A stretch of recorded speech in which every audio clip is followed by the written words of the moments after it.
Margaret buried her husband after 53 years of marriage.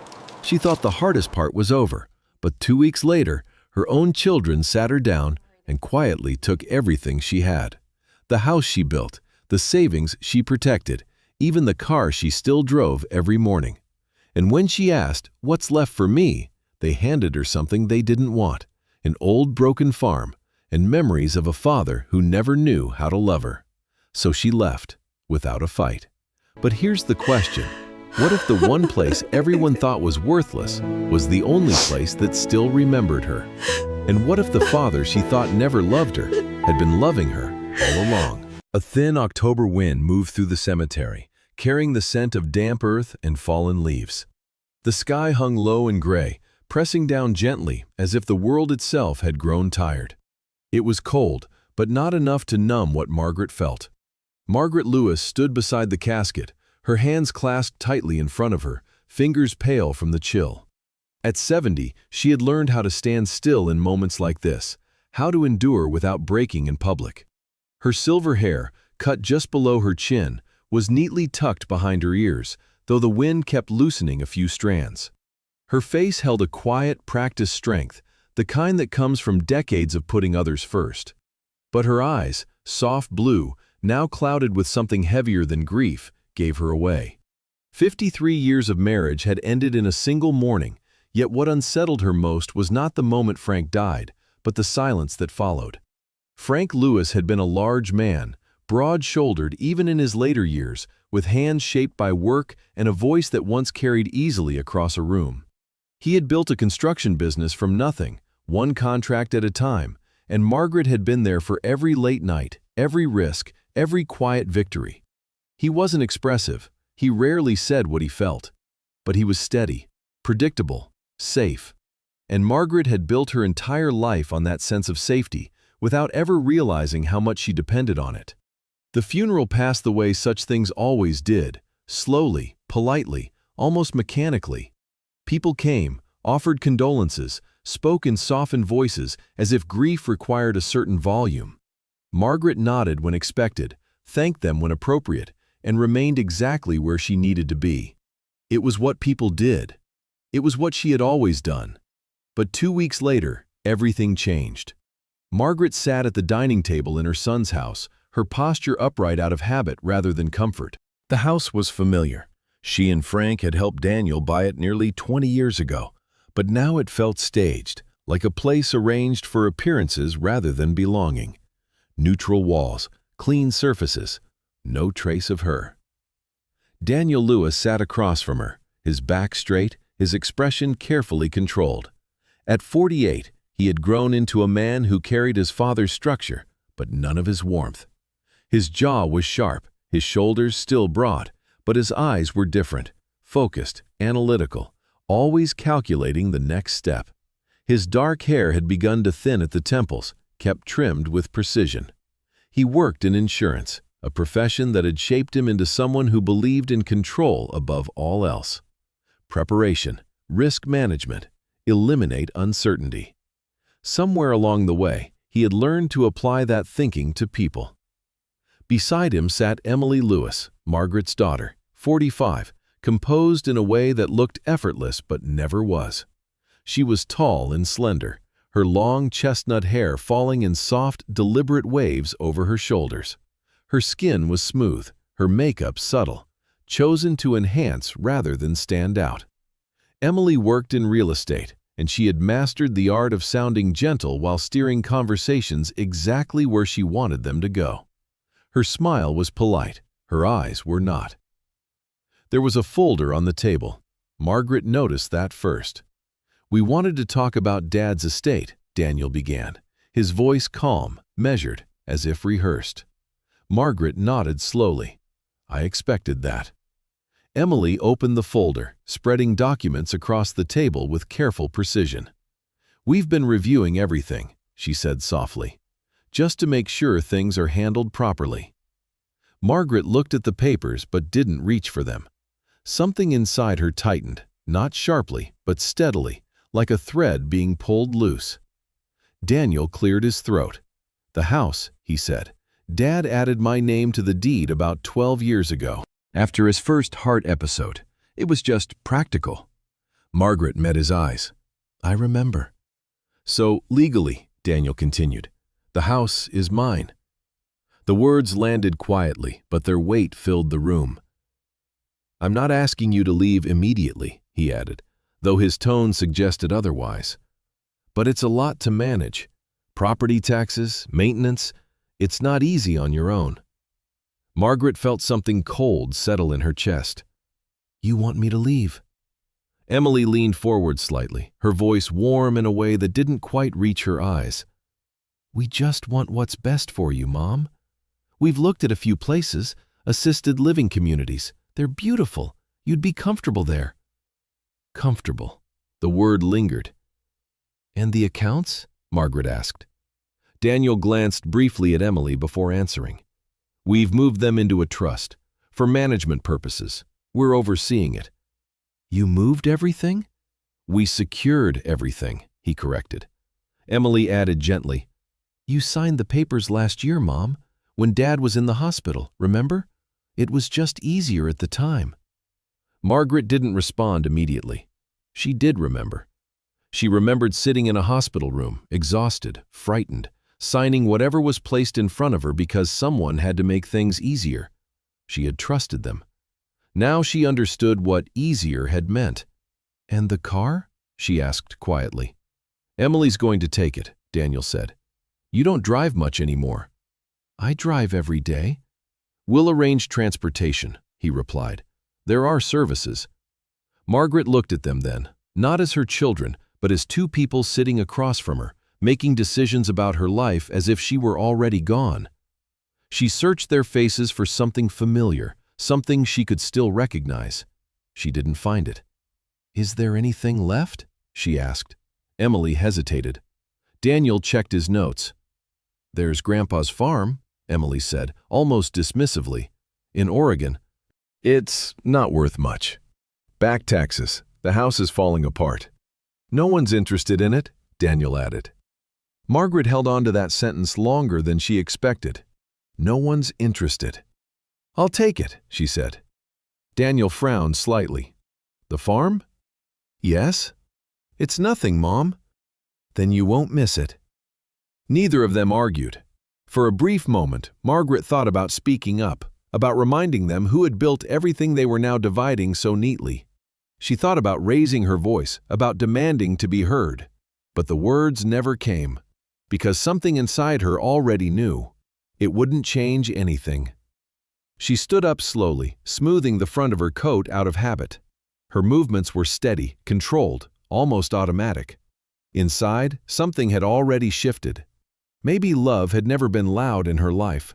Not from her father, not from her husband, and now, not from her children either. Maybe she had spent 70 years mistaking silence for safety. That night, Margaret packed a single suitcase. She moved through what had once been her home, choosing only what she could carry. A few clothes, a photograph, and the old pocket watch her father had given her years ago, a small brass piece worn smooth with time, 4 numbers engraved on the back that she had never understood. Her father, a man she had spent her entire life trying to understand and failing. He had been rough, impatient, distant. A man shaped by war, by hardship, by a world that did not reward softness. He had never told her he loved her. Not once. And Margaret had grown up believing that absence defined him. Now, standing in a house that no longer belonged to her, she wondered if absence had defined more than just him. She closed the suitcase. For a moment, she stood there, listening. No voices, no footsteps, no sense of belonging, just silence. Margaret picked up her suitcase, slipped the watch into her coat pocket, and walked out the door without looking back. For the first time in her life, she did not know where she was going, but for the first time, she understood exactly what she was leaving behind. The road into Oregon stretched long and quiet, lined with fading autumn trees and fields that had already given up on the season. The sky was pale and distant, the kind of sky that made everything feel smaller than it really was. Margaret arrived just before sunset. The farm stood exactly as she remembered, and yet nothing felt the same. The wooden house leaned slightly to one side, its paint peeled away by years of neglect. Several windows were cracked, one completely broken, allowing the cold wind to move freely through the structure. The grass had grown wild, uneven, reclaiming the land as if no one had belonged there for a long time. It did not feel abandoned. It felt forgotten. Margaret stepped out of the car slowly, holding her small suitcase in one hand. The air smelled dry, mixed with dust and something faintly familiar she could not name. She stood there for a moment, looking at the house, her chest tightening, not from grief this time, but from memory. This had once been her childhood, and yet it had never felt like home. Her father had lived here until the day he died. A man of few words and fewer gestures, he had moved through life like someone who expected nothing and gave little in return. Margaret had spent years trying to understand him, then years learning not to try. The farm had always been quiet, but never peaceful. She walked toward the house, each step slow and deliberate, as if the ground itself might reject her. The front door creaked loudly when she pushed it open, the sound echoing through the empty rooms. Inside, the air was stale. Dust coated nearly every surface. The furniture that remained was old, heavy, and worn, pieces that had not been moved in years. Margaret placed her suitcase down gently and walked further inside.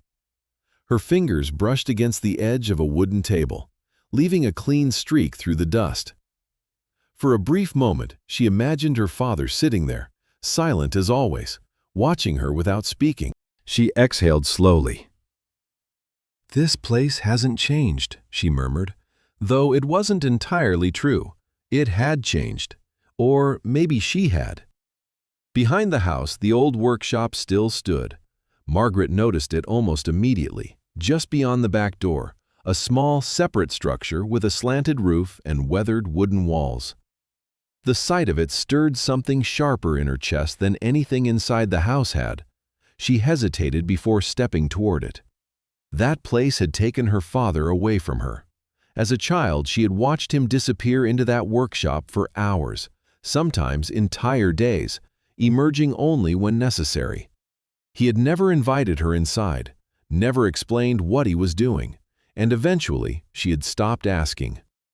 Margaret reached the door and pushed it open. The hinges groaned in protest. Inside, the space was dim but intact. Dust floated through the air in thin streaks of fading light coming through the narrow windows. There were work tables, shelves, and scattered tools, but something else lingered there too. Faint marks of color, stains on wood, remnants of paint. Margaret frowned slightly. Her father had never mentioned painting.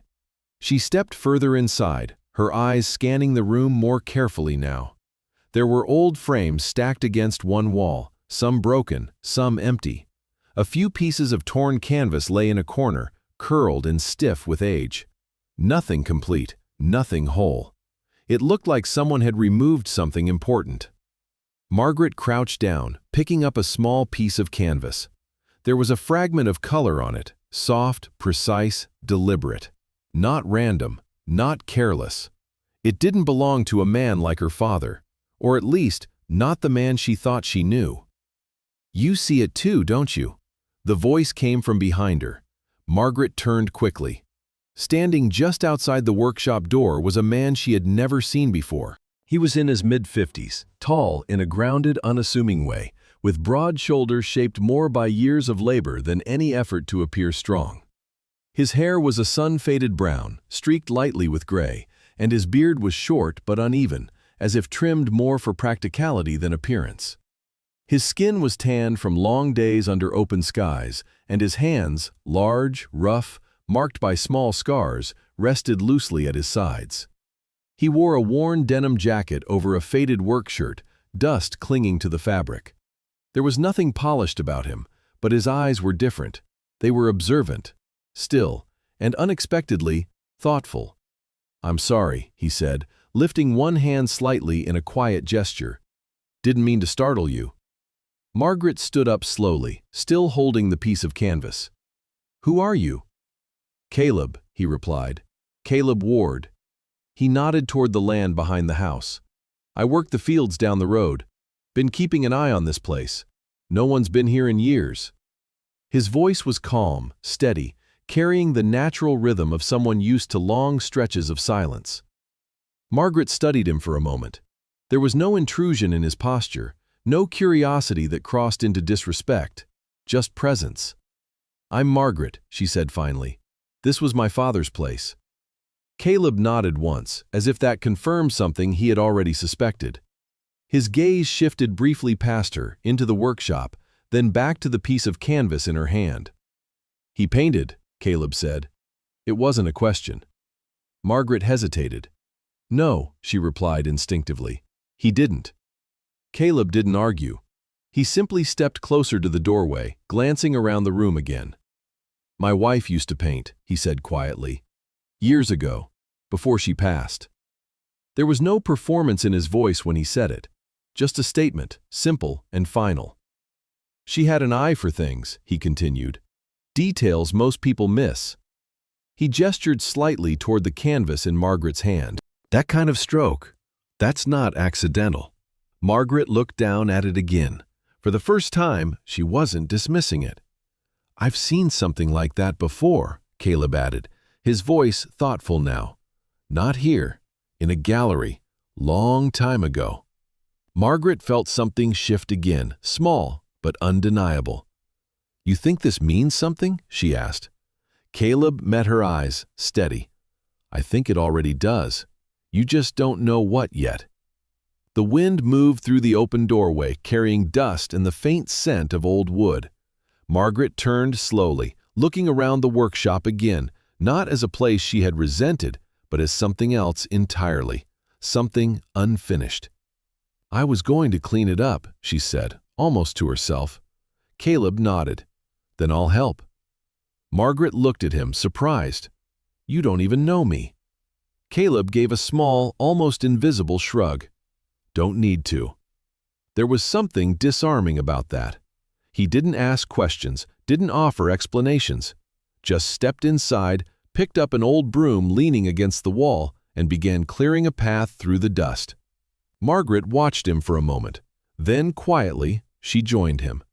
They worked in silence at first. Dust rose in slow clouds as they moved old boxes, cleared tables, and gathered fragments of canvas into one place. The rhythm was steady, unspoken, and strangely comforting. At one point, Margaret uncovered a stack of wooden frames carefully hidden beneath a cloth that had long since faded. They were empty, but not discarded, preserved. She ran her fingers along the edges, noticing how precisely they had been cut. Her father had never done anything carelessly. So why hide this? "Margaret." She looked up. Caleb was standing near the far wall, his brow slightly furrowed. He pointed toward the floor. "Take a look at this." Margaret walked over, her steps slower now. The wooden boards beneath their feet were uneven, but not from damage.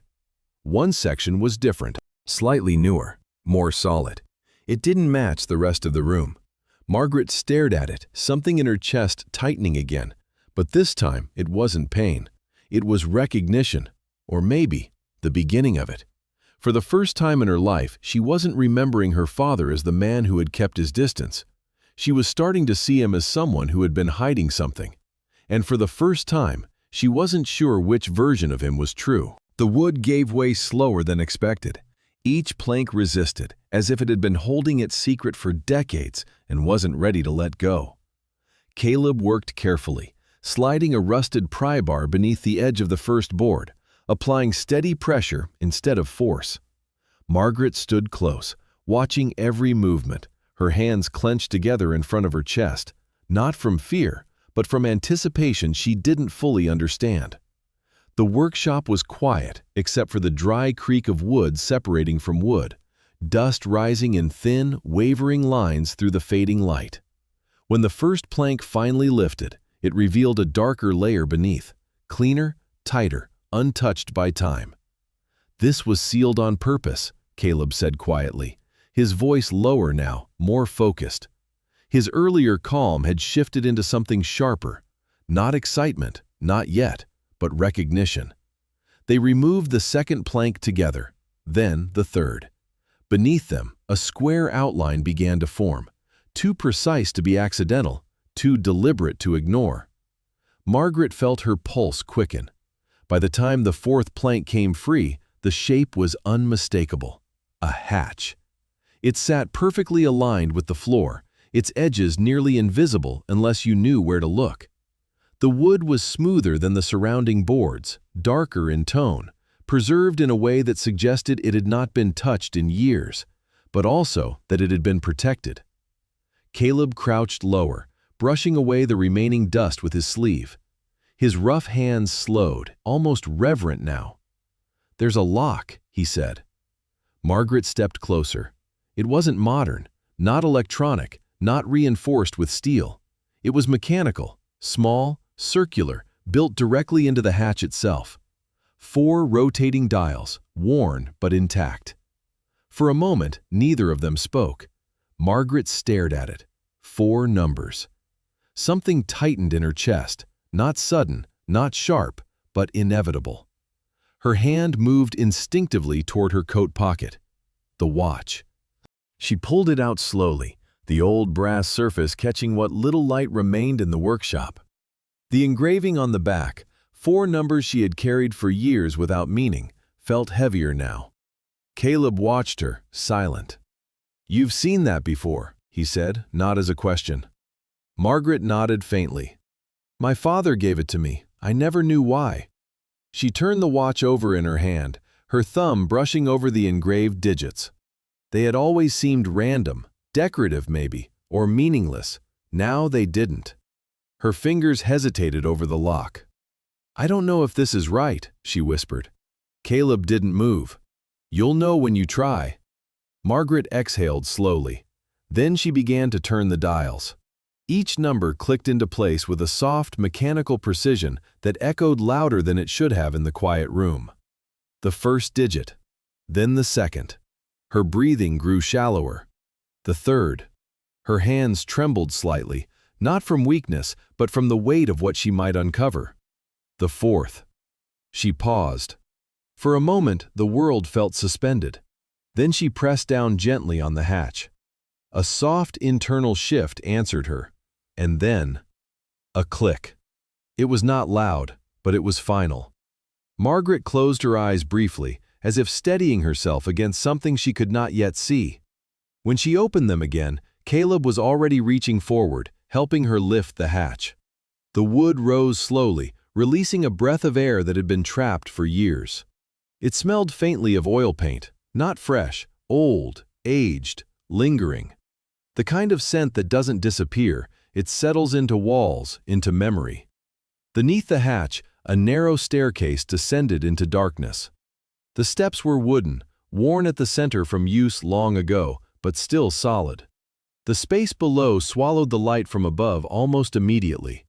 Margaret stood at the edge, looking down. Her entire life, she had believed her father had nothing to hide. Now she wasn't sure she had known him at all. "I'll go first," Caleb said quietly.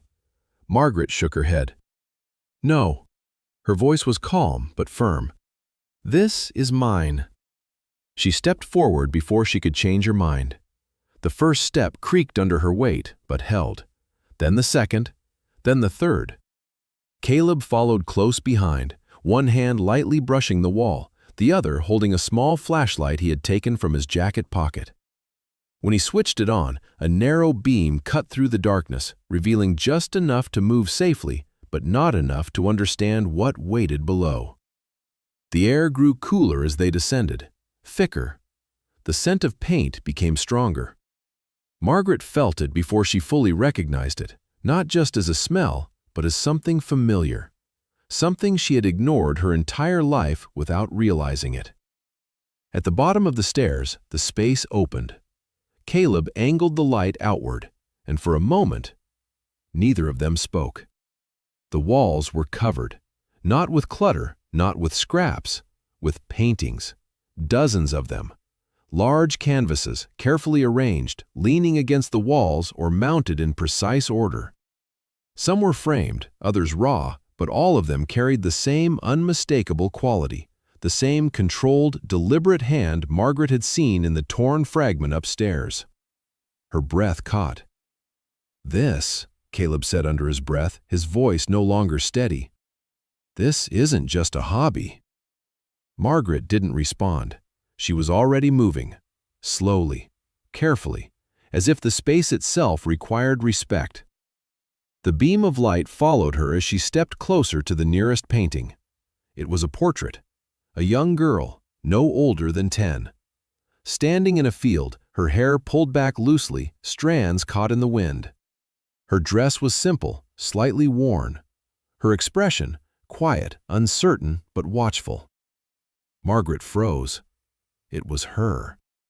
Not exactly as she remembered, but close enough that there was no doubt. Her throat tightened. She stepped closer, her hand lifting slightly, but stopping short of touching the canvas. "He painted me," she said, barely above a whisper. Caleb didn't interrupt. The silence around them shifted, not empty anymore, but full. Margaret turned slowly, her eyes moving across the room. More paintings, different ages, different moments. There, another one, older.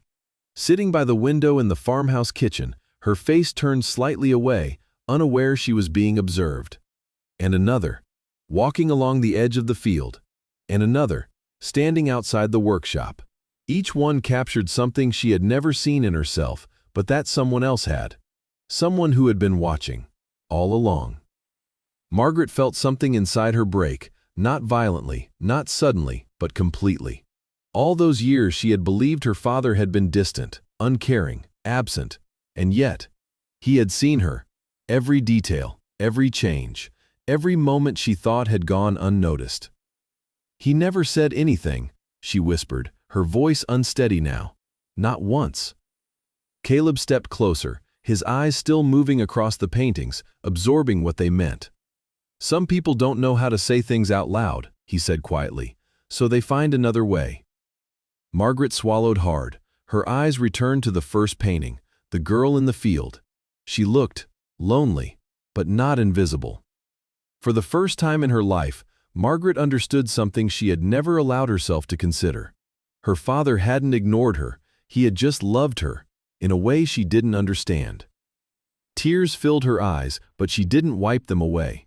She let them fall, because for the first time, they didn't feel like loss.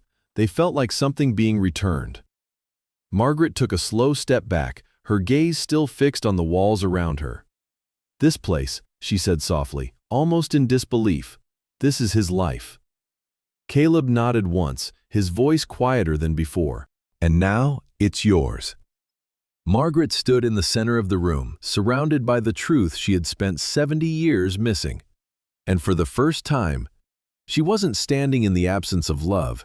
She was standing inside it. The underground room seemed to breathe around Margaret as she stood frozen in the center of it, the narrow beam of Caleb's flashlight sweeping slowly across walls that were no longer just walls, but a lifetime captured in silence. The paintings were not arranged randomly. They followed a quiet chronology, as if someone had been carefully documenting the passing of time without ever intending for it to be seen. Margaret, 70 years old, her silver hair soft against her temples and her pale skin trembling under the weight of realization, stepped closer to the nearest canvas, her fingers hovering just short of touching it, afraid that even the slightest contact might break whatever fragile truth had been preserved here.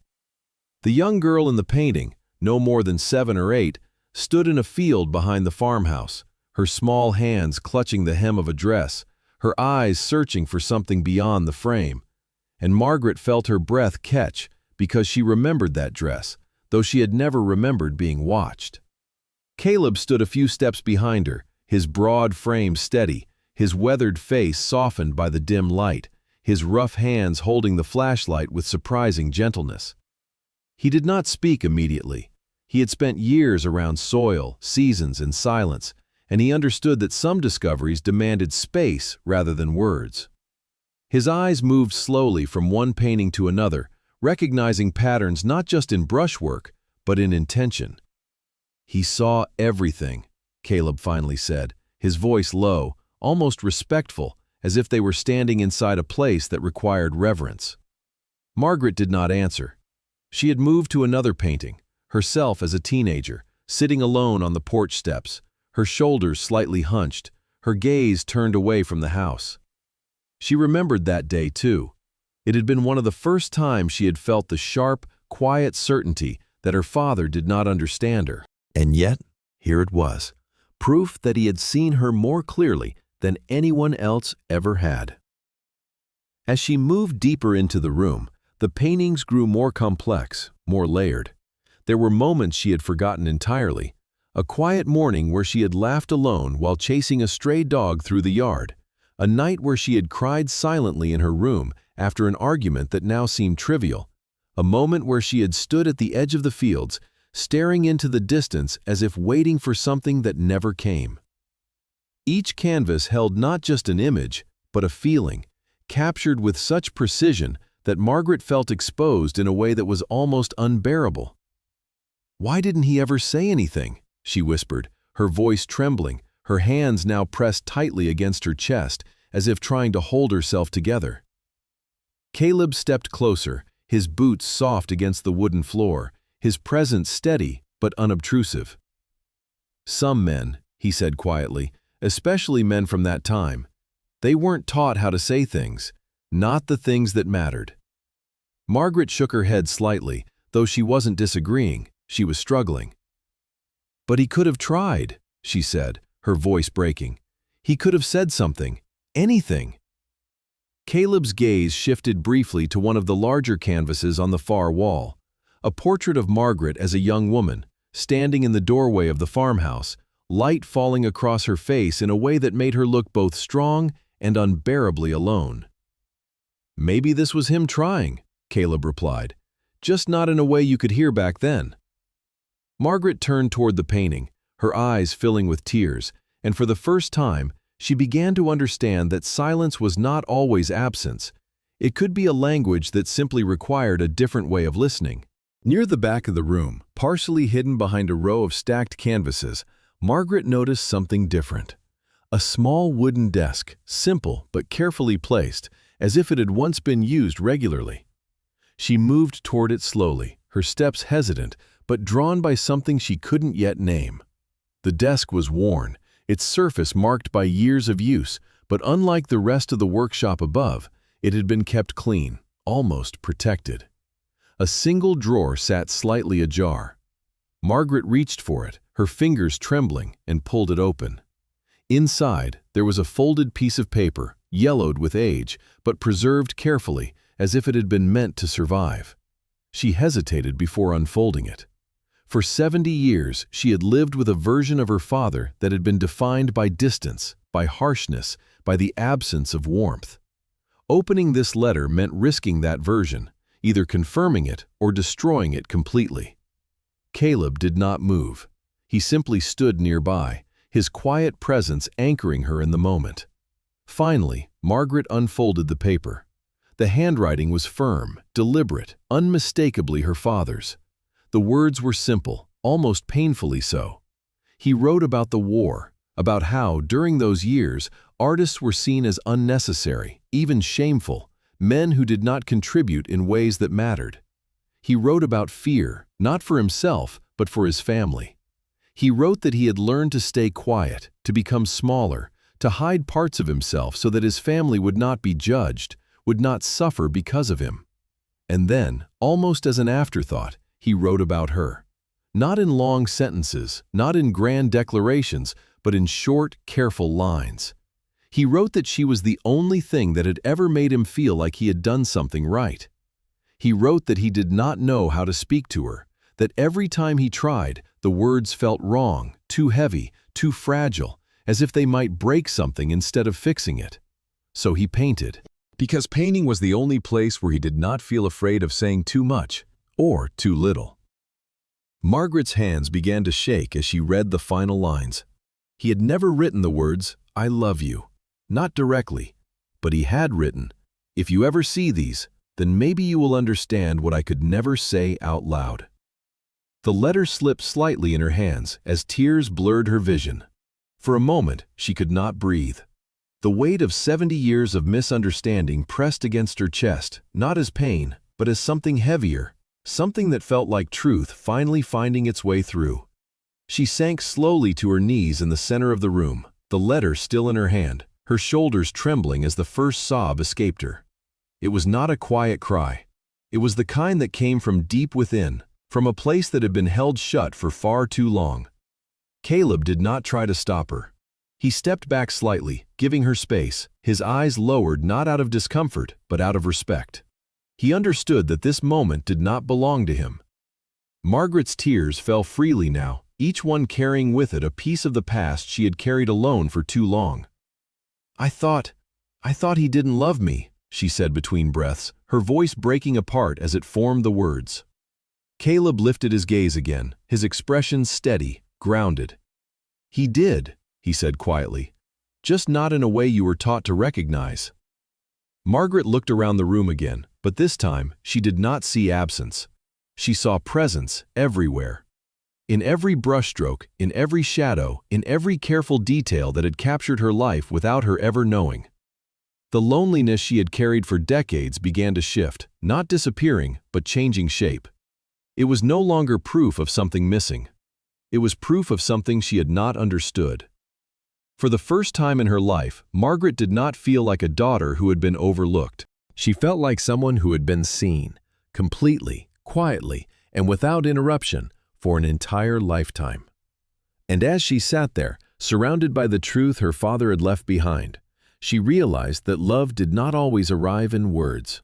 Sometimes it waited in silence, patient enough to last a lifetime, until someone was finally ready to understand it. Morning came slowly to the farm, pale light spreading across the fields and slipping through the workshop windows as if the land itself had not yet decided what to make of the secret beneath it.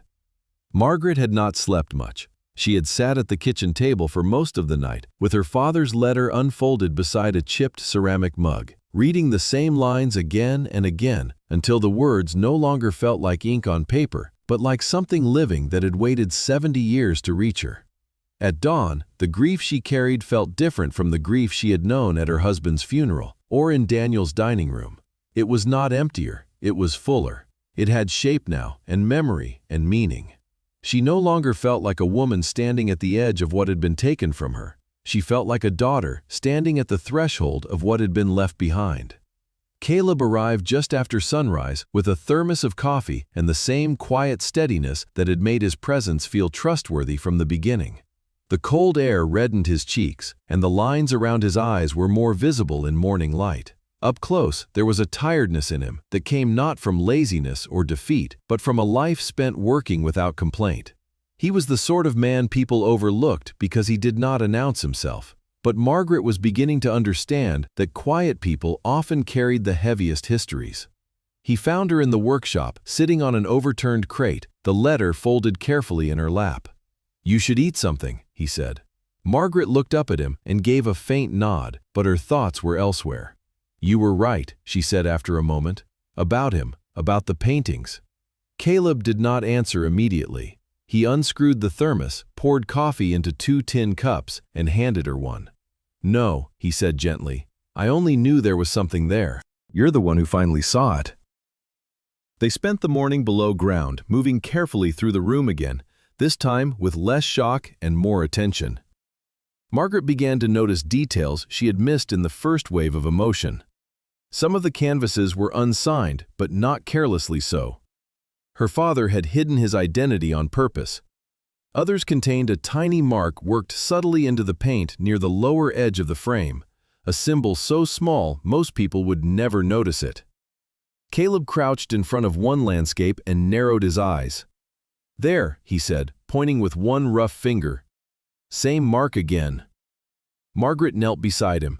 It looked almost like a bent stem or a broken feather, painted into shadow so discreetly that it could pass for texture. Caleb leaned back on his heels. "I've seen that before," he said. "Not in person, in a book, maybe in an old magazine too." Margaret turned toward him. "You really think these were known?" Caleb rubbed his jaw, his short beard catching the light.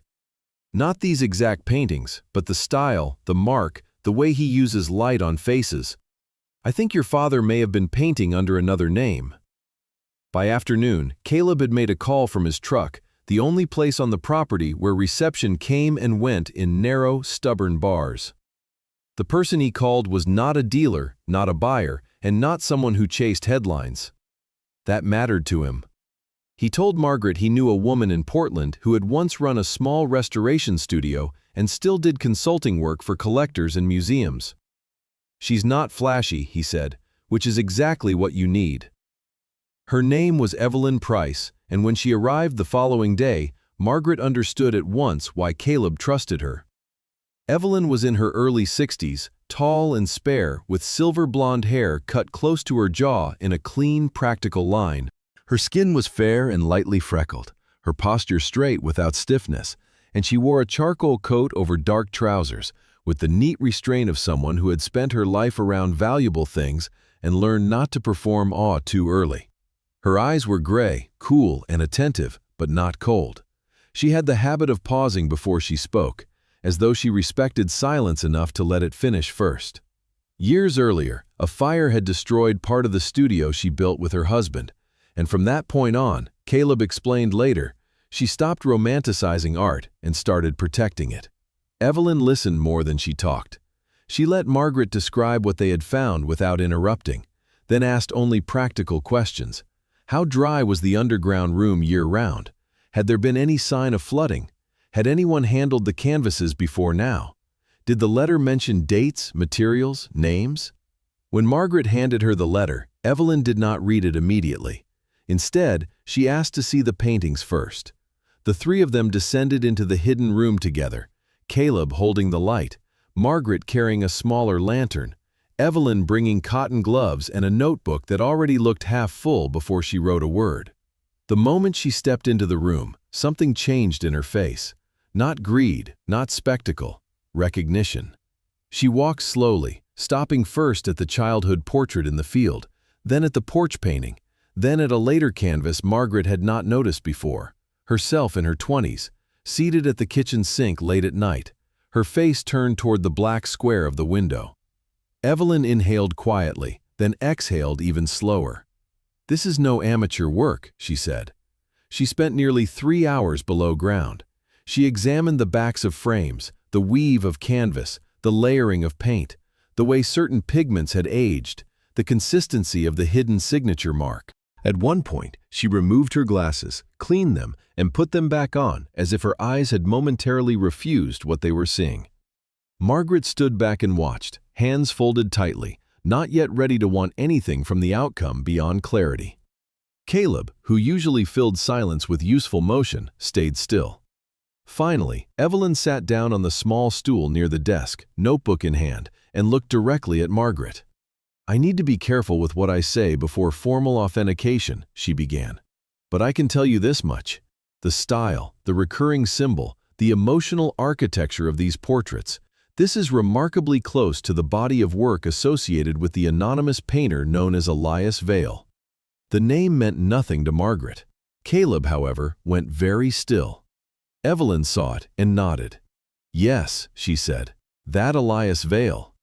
She explained that Elias Vale had become something close to legend in certain corners of the American art world.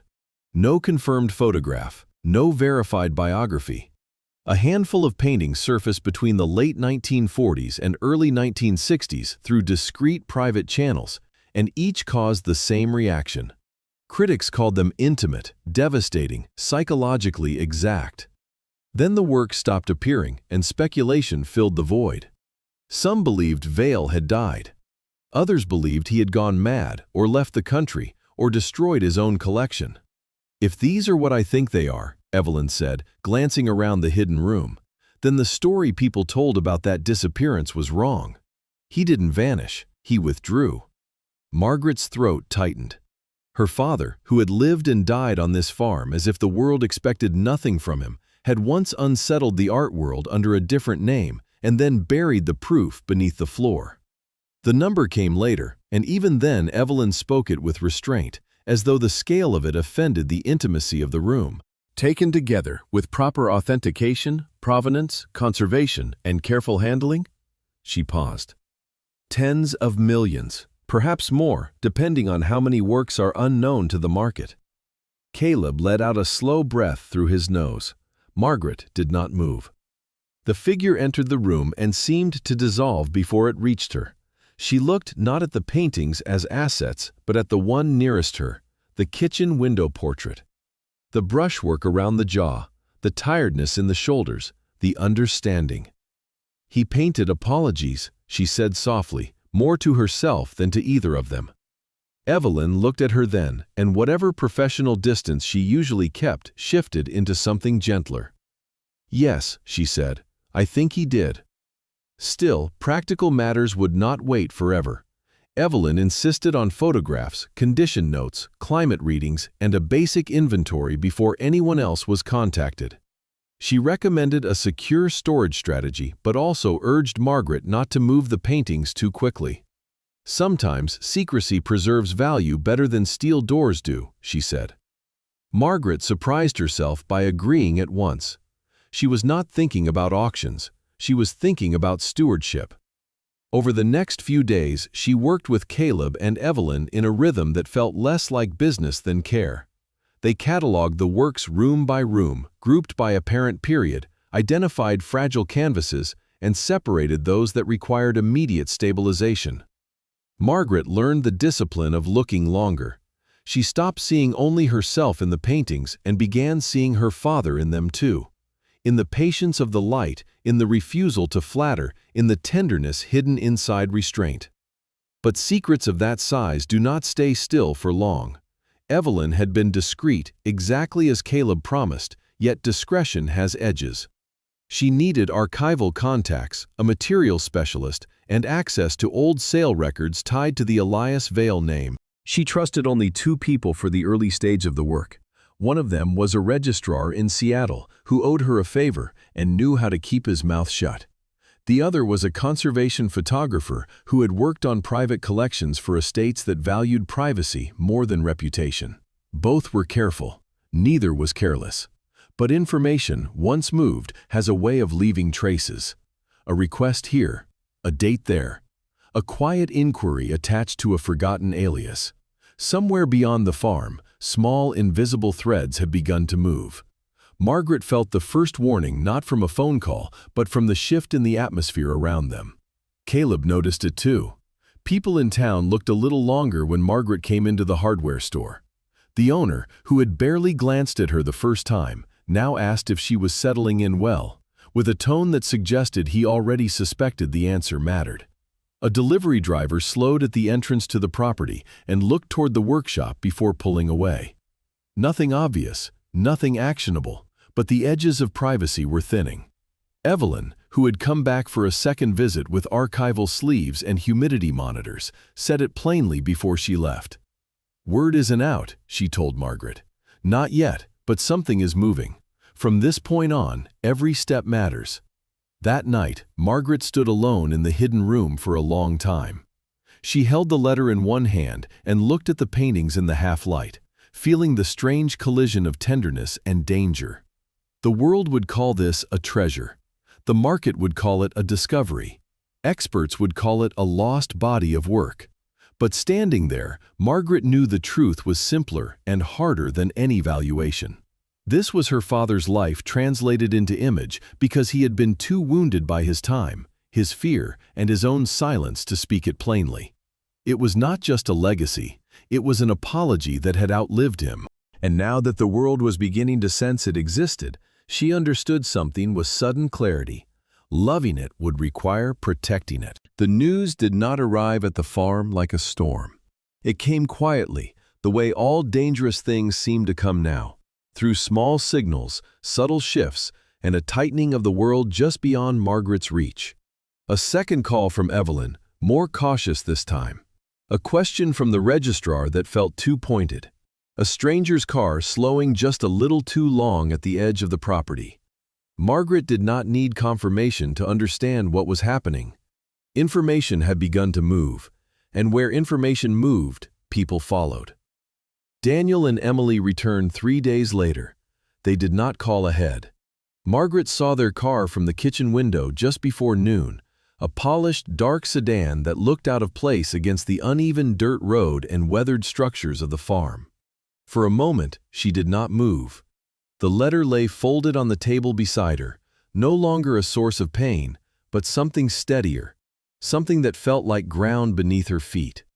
When the car door slammed outside, she closed her eyes briefly, then opened them again with a calm she had never known before. Daniel entered first, as he always had, without waiting to be invited. He was in his mid-40s, tall, sharply dressed in a navy suit that fit too precisely for the setting, his dark hair neatly combed, his jaw clean-shaven and rigid, as if control had become part of his physical structure. His eyes scanned the room quickly, not with curiosity, but with calculation. Emily followed just behind him, several years younger, her frame slimmer, her posture less certain. She wore a pale coat and carried a leather handbag she held tightly in both hands, her blonde hair pulled back too neatly, her expression already strained before a word had been spoken. Where Daniel moved with purpose, Emily hesitated, as if she had not fully decided whether she belonged in this moment. "Mom," Daniel said, his tone carefully measured, as though rehearsed. "We need to talk." Margaret remained standing by the table, her hands resting lightly against its surface. "Then talk," she said. He did not sit. Instead, he placed a folder on the table and slid it toward her. "We've filed a petition," he said, "for guardianship." The word did not land the way he expected it to. Margaret glanced down at the folder, then back at him. "On what grounds?" she asked, her voice even. Emily stepped forward slightly, her voice softer, almost pleading. "We're worried about you," she said.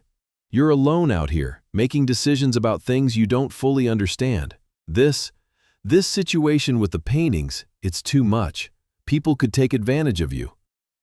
Margaret looked at her daughter for a long moment, not with anger, but with something quieter. "And you believe I don't understand what I have?" she asked. Daniel answered before Emily could. "We believe you're being influenced," he said, "by people who have their own interests." The implication was clear. Caleb, Evelyn, anyone who was not them. Margaret straightened slightly. There was no hesitation now. "Then you should have come and asked," she said, "not filed papers." Daniel's expression tightened. "We tried to help you before," he said. "You refused. This is different. This is serious." Margaret placed one hand on the folder, but did not open it. "Yes," she said, "it is." The hearing was scheduled faster than Margaret expected. Evelyn moved quickly, connecting her with a lawyer she trusted, a man named Richard Hale, in his late 50s, tall, lean, with iron-gray hair and a face shaped by years of listening more than speaking. He wore his experience quietly, like a well-worn coat. His voice was calm, measured, and deliberate, but there was a sharpness beneath it that suggested he had spent decades dismantling arguments piece by piece without ever raising his tone. Years earlier, he had built a reputation handling complex estate disputes, particularly cases involving elderly clients being challenged by their own families. He did not take cases he did not believe in. When he met Margaret for the first time, he did not begin with strategy. He began with a question. "Do you understand what you have?" he asked. Margaret did not hesitate. "Yes," she said. He studied her for a moment, then nodded once. "Good," he replied. "Then we don't need to prove that you're perfect. We only need to prove that you're capable." In the days leading up to the hearing, Margaret prepared, not with urgency, but with clarity. Documents were gathered, financial records reviewed, statements organized. Evelyn helped assemble a detailed report on the artwork, careful not to inflate its value, but to demonstrate Margaret's awareness of its significance. Caleb assisted where he could, though he remained mostly in the background, his role not to speak, but to support. But the most important preparation was not on paper. It was within Margaret herself. The day of the hearing arrived without drama. The courtroom was smaller than she expected, quiet, almost ordinary. Wooden benches, neutral walls. A space designed not for spectacle, but for decisions. Daniel and Emily sat across from her, their lawyer, a younger man with a polished demeanor and an eagerness that bordered on overconfidence, organizing papers with quick, efficient movements. Emily avoided Margaret's gaze. Daniel did not. When the proceedings began, Margaret did not feel fear. She felt still. Daniel's lawyer spoke first, presenting the argument with practiced precision. He described concern, vulnerability, risk. He suggested that Margaret, at her age, could not reasonably be expected to manage assets of such complexity. He implied manipulation without stating it directly, letting the idea settle into the room like dust. Then it was Margaret's turn. Richard Hale did not rush her. He simply said, "Tell them." Margaret stood. She did not raise her voice, she did not argue, she did not defend herself in the way Daniel expected. She told the truth. She spoke about the farm, about returning to it not out of confusion, but choice.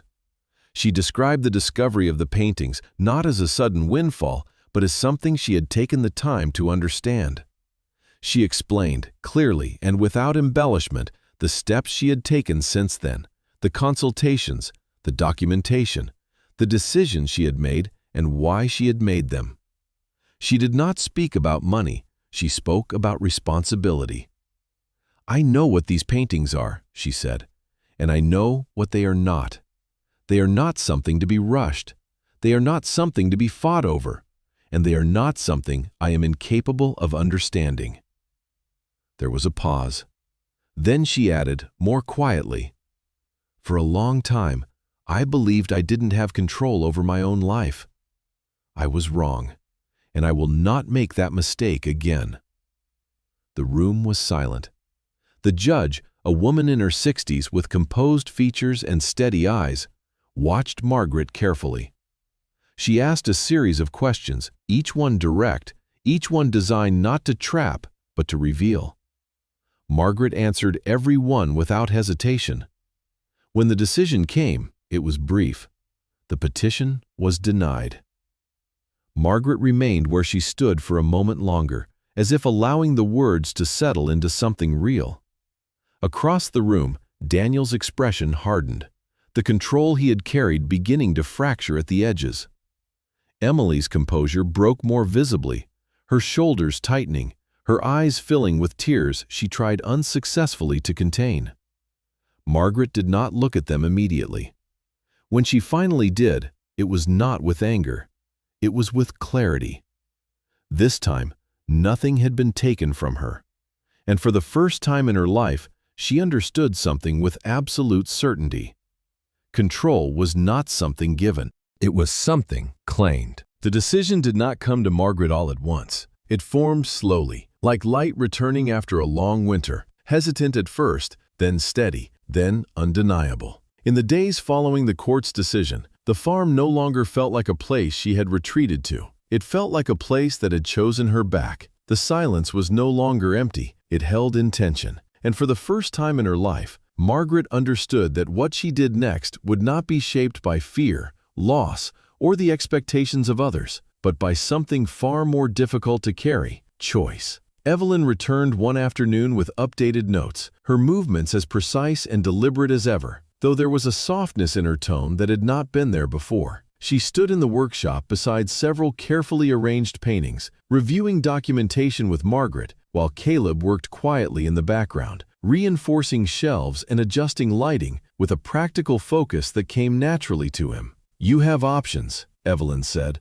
looking up from her notebook. "A collection like this could be placed in private auctions, sold discreetly over time, or transferred to a museum under specific conditions." She paused, watching Margaret carefully. "But whatever you choose, it will define how this work is remembered." Margaret stood in front of one of the portraits, the kitchen window painting again, and took her time before answering. The image no longer unsettled her the way it once had. It grounded her. "I don't want it to disappear," she said finally. "Not into collections where no one sees it, not into numbers." Evelyn studied her face, then gave a small nod. "Then you're not thinking like a seller," she said. "You're thinking like a steward." That word stayed with Margaret. A steward, not an owner, not a victim, not someone reacting to what others had done, someone responsible for what would remain. Within a week, the idea took shape. The workshop would not remain just a place of discovery.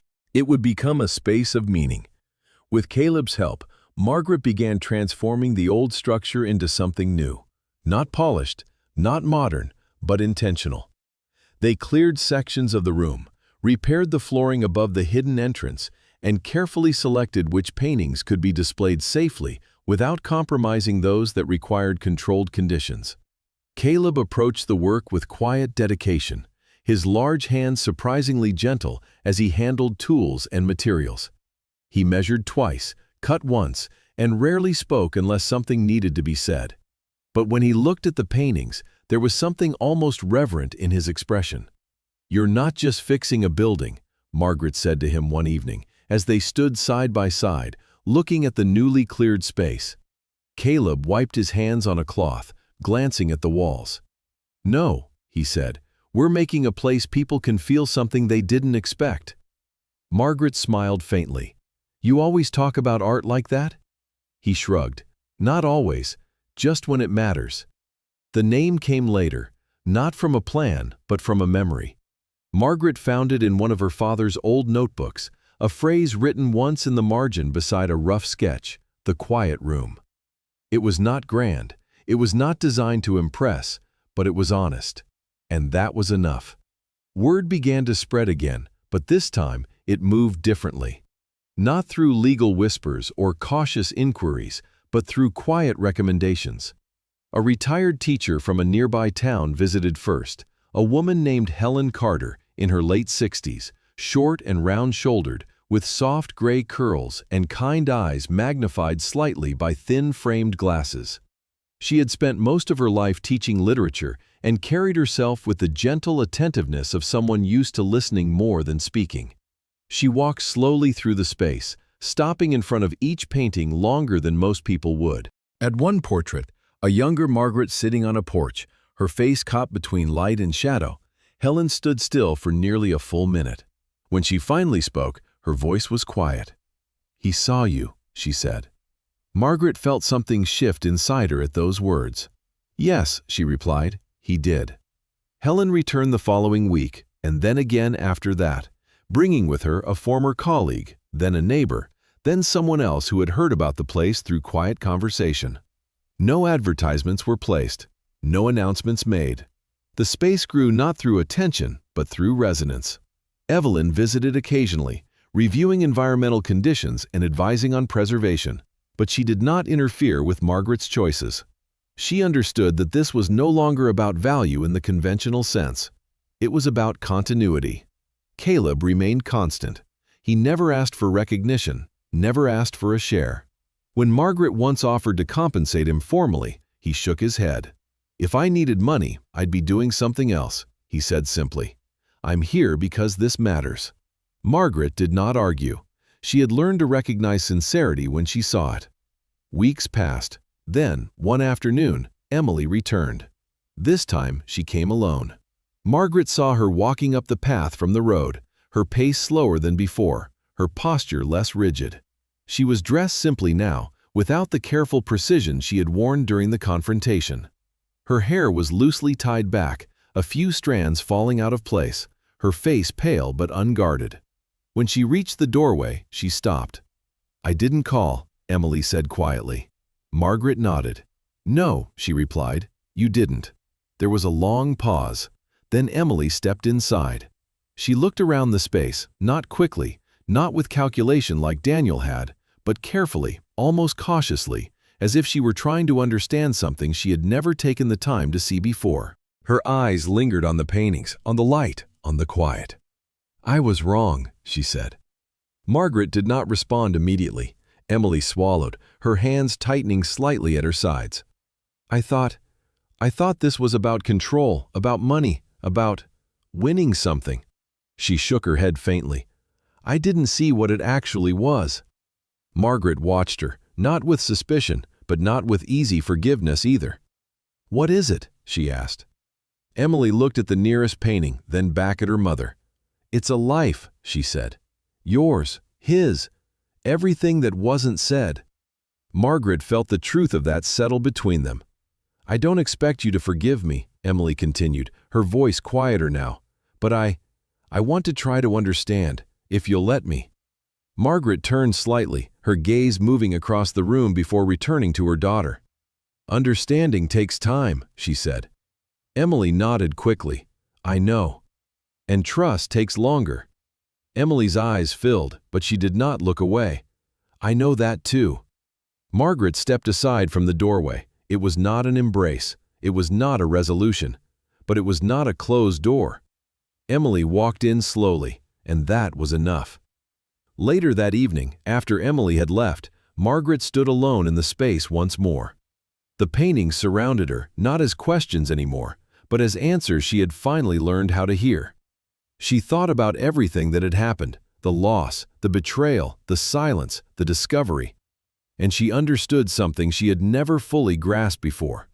The past could not be changed, but its meaning could.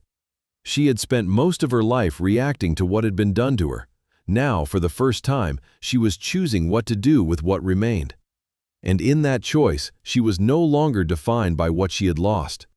She was defined by what she had decided to become. A year passed, not with noise, but with quiet accumulation.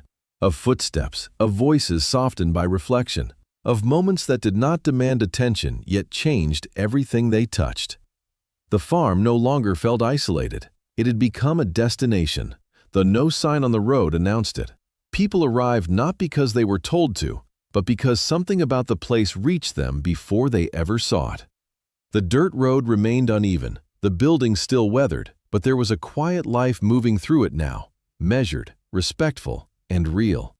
The workshop had transformed fully into what Margaret had once only imagined. The quiet room was no longer just a name in an old notebook. It had become something living.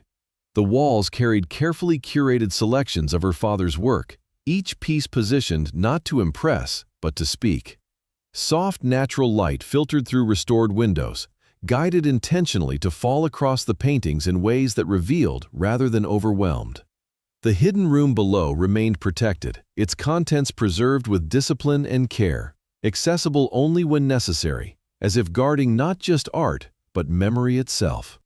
Margaret moved through the space differently now. She no longer walked like someone searching, she walked like someone who had arrived. She had changed in ways that could not be measured by time alone. Her posture was steadier, her movements unhurried, her gaze no longer carrying the restless question of what had been missing. Her short silver hair framed a face that still held its lines, but those lines had softened, not erased, but redefined. Her blue eyes, once clouded by disappointment and distance, now held something clearer, understanding without regret. Caleb remained as constant as the land itself. He had not become part of the story in any formal way, but his presence was woven into every detail of the place. He repaired what needed fixing, reinforced what needed strength, and stood back when something required silence instead of action. His sun-worn face had not changed much, but there was a quiet ease in him now, as if the work he was doing here aligned with something deeper than routine. He still spoke little, but when he did, it was always enough. One afternoon, as Margaret adjusted the placement of a frame, Caleb stood nearby, watching the way the light settled across the surface of the painting. "People stay longer now," he said. Margaret glanced toward the doorway, where a small group moved slowly through the room, pausing, thinking, feeling. "Yes," she replied, "they do." Caleb nodded once. "That means it's working." Margaret smiled faintly. "It always was. We just needed to see it." Visitors came and went in quiet cycles. Some stayed only minutes, others for hours. A few returned again and again, not because they needed to, but because something within them had not finished listening. Margaret learned their rhythms without asking their names. She recognized the way someone stood when they were holding back tears, the way another leaned slightly closer when they were trying to understand something they could not yet explain. Helen Carter was still among them. She came regularly, sometimes alone, sometimes with someone new, always moving through the space with the same thoughtful attention. Her soft gray curls framed a face that seemed to grow gentler with each visit, as though the act of witnessing had changed her as much as the paintings themselves. She had begun keeping a small journal, writing brief reflections after each visit, though she never showed it to anyone. One afternoon, she approached Margaret near the back of the room. "It's different every time," Helen said quietly. Margaret looked at her. "The paintings don't change." Helen smiled. "No," she replied, "but we do." Margaret considered that for a moment, then nodded. Emily had changed as well. Her return had not been immediate, nor had it been dramatic. She came back slowly, visit by visit, each time staying a little longer, speaking a little more, listening more than she spoke. The sharp edges she once carried had softened, replaced by something more uncertain, but also more honest. She no longer dressed with the careful precision of someone trying to control how she was seen. Her hair was often loosely tied, her movements less rigid, her voice quieter. One morning she arrived early, before any visitors had come. Margaret found her standing alone in front of one of the portraits, the same one Helen had lingered over months before. "He saw you," Emily said, repeating the words she had once overheard. Margaret stepped beside her. "Yes," she said. Emily's eyes remained on the painting. "I didn't see it before," she admitted. "Not really." Margaret did not rush to respond. Emily turned slightly, her expression open in a way it had never been before. "I thought love had to look a certain way," she said. "I thought if it wasn't said out loud, it wasn't there." Margaret looked at her daughter carefully. "And now?" she asked. Emily exhaled slowly. "Now I think, maybe I just didn't know how to recognize it." There was no apology in her words this time. There did not need to be. Margaret placed a gentle hand on the frame of the painting, her fingers resting lightly against the wood. "It takes time," she said, "to understand something that was never explained." Emily nodded. "I have time," she said quietly. Margaret met her eyes. "Yes," she replied, "you do." Their relationship did not resolve in a single moment. It unfolded gradually, in shared silence, in small conversations, in the absence of old expectations. There were still things unspoken between them, but those things no longer stood as barriers. They became space, space where something new could grow. Daniel did not return. At first, Margaret noticed his absence in the way one notices something unfinished. A question without an answer, a door that had not been opened. But as time passed, that feeling changed. It no longer felt like something missing. It felt like something unresolved that no longer required her attention. She did not wait for him, and in that, she found a different kind of peace. One evening, as the last visitors left and the light began to fade, Margaret descended alone into the hidden room beneath the workshop. The air was cool and still, the scent of old paint faint but familiar. She moved slowly between the rows of preserved canvases, her footsteps soft against the floor. She stopped in front of one painting in particular. It was one she had seen many times now, but each time it felt different. A younger version of herself, standing at the edge of a field, her expression caught between something she had been and something she did not yet understand. For most of her life, Margaret had believed that her father had been absent, that he had chosen distance, that he had not seen her. Now, standing in the quiet, surrounded by the truth he had left behind, she understood something that no explanation could have given her before. He had never left. He had simply loved her in a language she had not yet learned how to hear. Margaret's eyes filled, but the tears that came were not heavy. They were light. Not the kind that came from loss, but the kind that came from release. She smiled, softly, naturally, without effort. For the first time, there was no weight behind it. She had not just found the past, she had changed it. And in doing so, she had changed herself. Above her, the farm remained quiet, the evening settling gently across the land. The workshop stood as it always had, but now it held something more than structure. It held continuity. Margaret turned away from the painting and moved toward the stairs, her steps steady. And as she reached the surface once more, she carried with her something she had spent a lifetime searching for without knowing its name. Not answers, not closure, but something simpler, something that had always been there. Love that had never left. Margaret's journey reminds us that life does not always give love in the ways we expect, but that does not mean it was never there. Sometimes love is quiet. It waits. It hides inside actions, sacrifices, and moments we fail to understand until much later. Through loss, betrayal, and rediscovery, Margaret did not just uncover her father's truth, she uncovered her own strength. She chose not to let pain define her, but to transform it into something meaningful for others. And in doing so, she built not just a place, but a legacy of healing.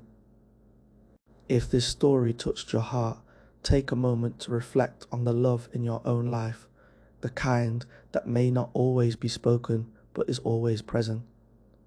Perhaps that quiet love is one of God's many ways of working through our lives.